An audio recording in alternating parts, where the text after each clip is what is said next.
Hello students, class 11th mathematics के online classes में आप सभी स्टूडेंट्स का स्वागत है।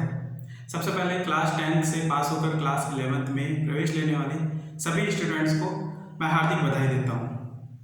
आज से आप लोगों की क्लास 11th की मैथमेटिक्स की ऑनलाइन क्लास प्रारंभ हो रही है।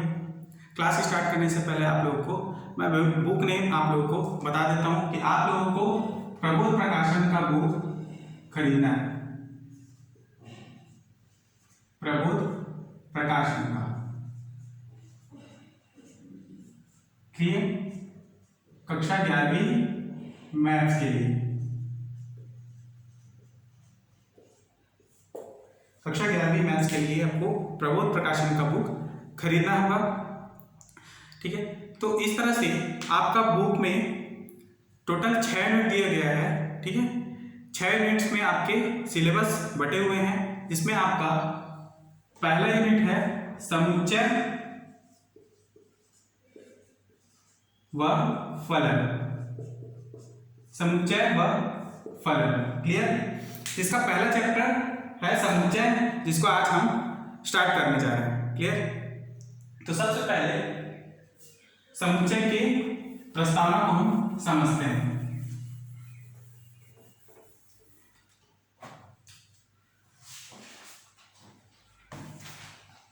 समुच्चय सिद्धांत का विकास सन 1895 में जर्मन गणितज्ञ जॉर्ज कैंटर ने किया था। इस तरह समुच्चय की अवधारणा वर्तमान में गणित में समुच्चय का एक आधारभूत भाग है। ठीक है, जिसका प्रयोग संबंध व फलन को परिभाषित करने, ज्यामिति, अनुक्रम, श्रेणी आदि में भी समुच्चय का प्रयोग किया जा रहा है। क्लियर है। नेक्स्ट पॉइंट है समुच्चय का परिभाषा। पहला पॉइंट था आपका प्रस्तावना,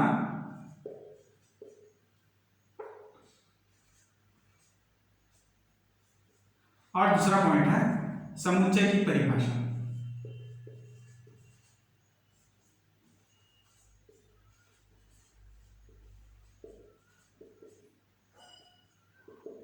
तो अलग अलग वस्तुओं के सुपरिभाषित संग्रह को समुच्चय कहा जाता है। क्लियर है, अलग अलग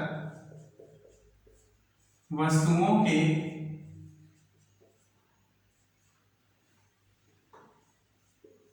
सुपरिभाषित संग्रह को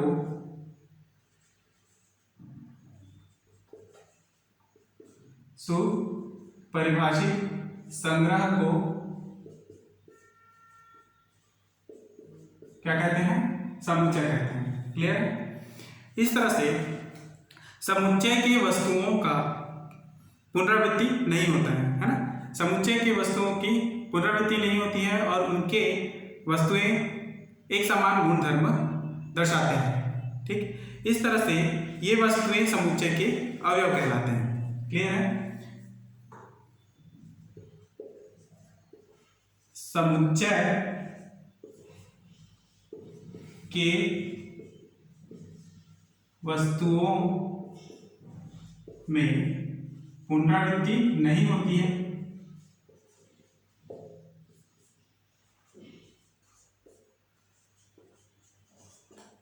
और उनके गुणधर्म एक समान होते हैं और उनके, है ना, यानी वस्तुओं के गुणधर्म एक समान होते हैं। इस तरह से ये वस्तुएं समुच्चय के अवयव कहलाती हैं। अतः यही वस्तुएं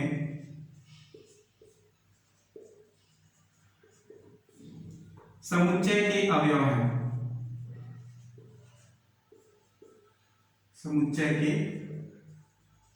अवयव हैं। क्लियर। आगे देखेंगे कि यदि समुच्चय को हम अंग्रेजी वर्णमाला के बड़े अक्षरों में दर्शाते हैं। समुच्चय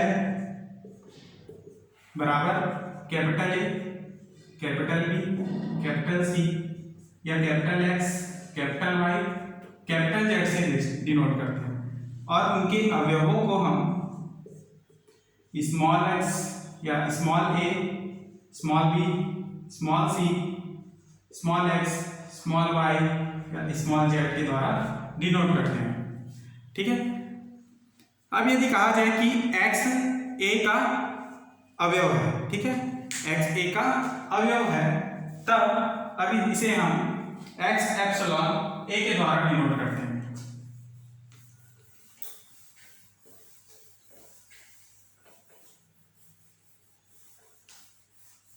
आगे यदि कहा जाए कि एक्स ए का अवयव है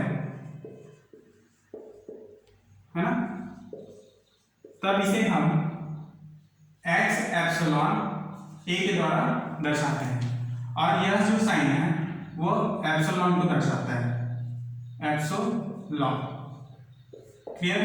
ये एक साइन है, ये एक यूनानी साइन है जिसको हम एप्सिलॉन कहते हैं।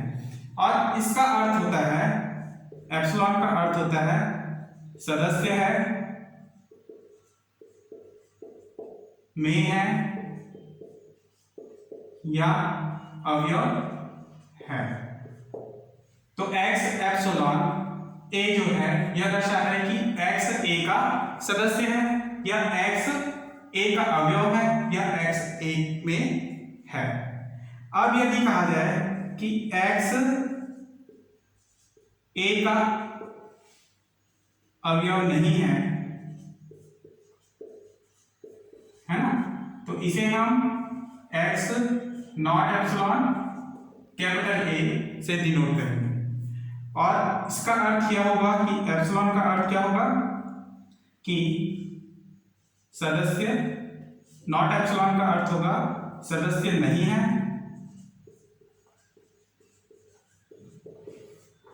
में नहीं है या अवयव नहीं है, इस शब्द को दर्शाएगा।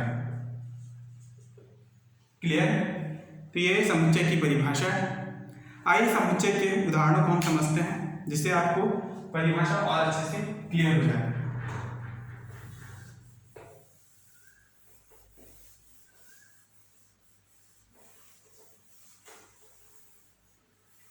तो अगला पॉइंट है समुच्चय के उदाहरण।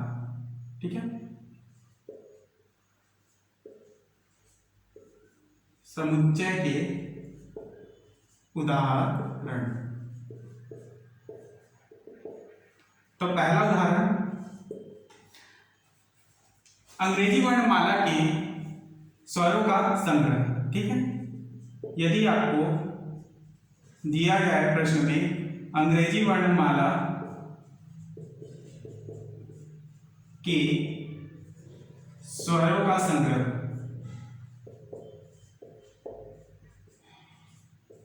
तो क्या ये एक समुच्चय है?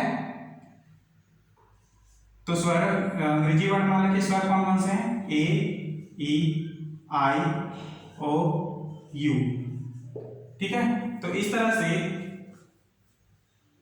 ये ए, ई, आई, ओ, यू आपको पता है कि अंग्रेजी वर्णमाला के स्वर है। ठीक है, इसके अलावा और कोई स्वर नहीं है, तो इसलिए ये जो संग्रह है एक समुच्चय कहलाएगा। ठीक है, समुच्चय दर्शाएगा। उसी प्रकार से दूसरा एक उदाहरण देखिए कि 10 से छोटी समप्राकृत संख्याओं का संग्रह, समप्राकृत संख्याओं का संग्रह। क्लियर? तो आपको पता है कि 10 से छोटी समप्राकृत संख्या कौन कौन सी हो सकती है?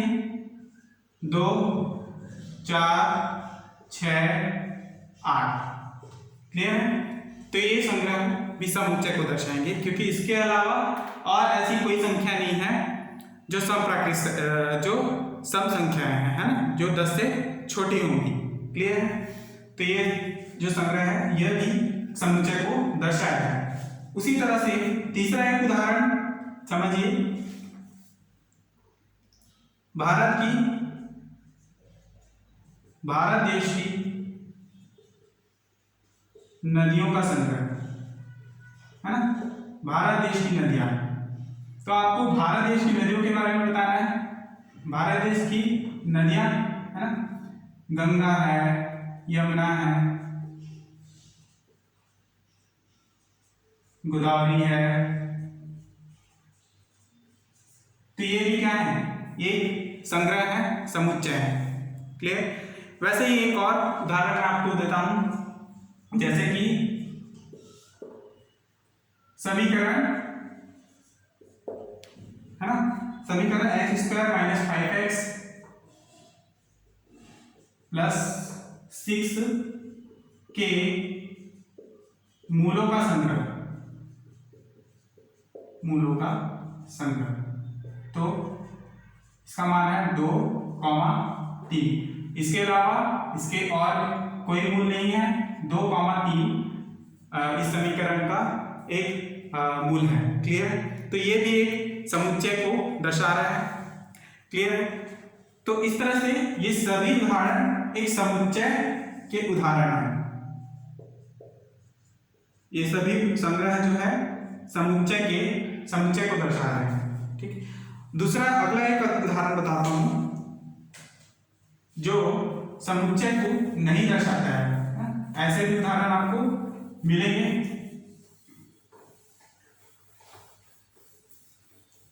यदि आपको कहा जाए कि संसार के विख्यात, सबसे ज्यादा विख्यात गणितज्ञों का संग्रह, ठीक है, संसार के सर्वाधिक विख्यात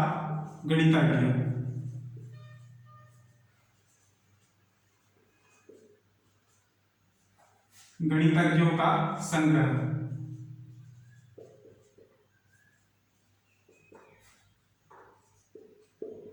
तो इस तरह से आप इसका मापदंड नहीं कर सकते हैं कि विश्व में सर्वाधिक विख्यात गणितज्ञ कौन कौन है। क्लियर है।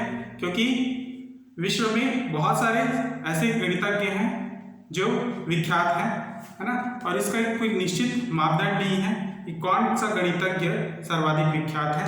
इसलिए इसका हम समुच्चय, इसका जो संग्रह है उसको हम समुच्चय नहीं मानेंगे। यह समुच्चय नहीं है।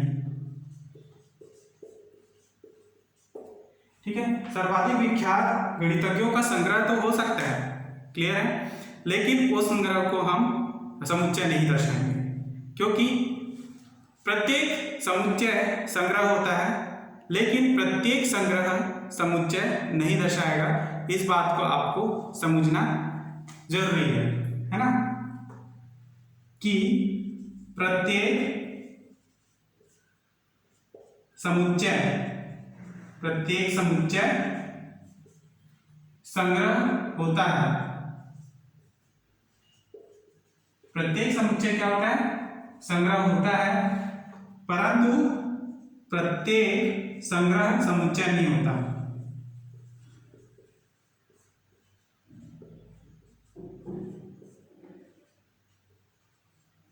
प्रत्येक संग्रह समुच्चय नहीं है। क्लियर है। तो इस तरह से हमने समुच्चय की परिभाषा, उसके इंट्रोडक्शन और समुच्चय के उदाहरणों के बारे में समझा है। ठीक है। तो आज की क्लास हम यहीं पर समाप्त करते हैं। नेक्स्ट क्लास में हम इसके आगे के भाग को पढ़ेंगे, इसमें समुच्चय के अन्य उदाहरण के बारे में हम समझेंगे। ठीक है। तो आज की क्लास हम यहीं पर समाप्त करते हैं। धन्यवाद।